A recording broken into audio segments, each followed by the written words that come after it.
The coronavirus has taken a toll on the arts here in Utah, but we're starting to see the art industry bounce back. According to the Utah Cultural Alliance, COVID-19 restrictions forced galleries and venues to close.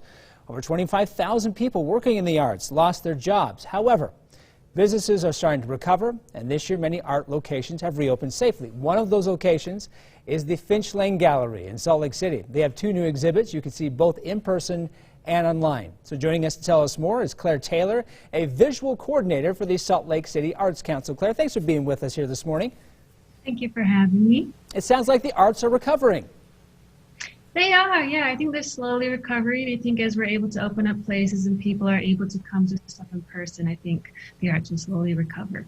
Well, that's great. I know this is something that's taken a hit on all of us, but I know like the live performance industry, the arts industry, some of those hit most. What's happening at the Finch Lane Gallery now? Some of those new exciting things reopening now.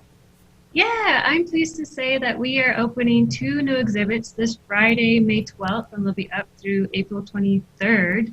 One of the exhibits is titled Unholy Relics, and it's by Chauncey Seacrest.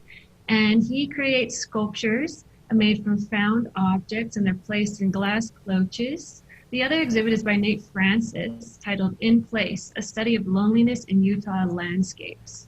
He works in video, photo collage, combined with objects found from Utah's landscapes. So right now we're looking at, let me just kind of let people at home know, or let you know, Claire, that we're seeing some of those images of the unholy relics here on our screen, just encased in glass.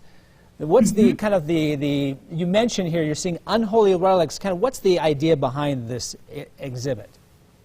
So Chauncey Seacrest's work, Unholy Relics, speaks to his feeling of otherness in relation to religion. He grew up agnostic and atheist, but in a very religious area, and it had often been suggested to him that he couldn't experience sacredness or reverence because of that.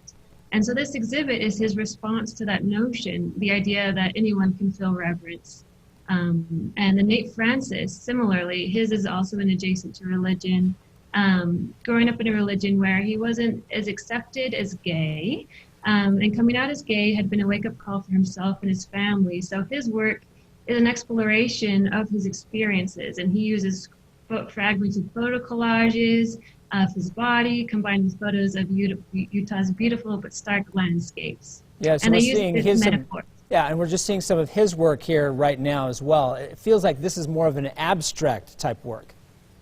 It is, yeah, but I mean, it's very evocative too, despite being abstract. I think there's a lot to relate to in it. Yeah, and you mentioned there's that commonality behind them, finding sacredness with things that necessarily wouldn't be considered sacred. And also approaching the feeling of otherness and finding a sense of acceptance and a sense of place. So if people want to check this out, when can they show up? Where can they go? Give us some of those details there, Claire.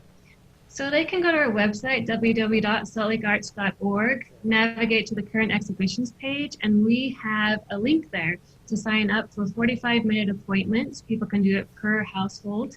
We are making sure to sterilize in between each appointment just to make sure everyone's safe. Well, you're doing it the right way. Talking with Claire here this morning with the Salt Lake City Arts Council and some new exhibits there at the Finch Lane Gallery. Claire, thanks for talking with us this morning. Thank you for having me.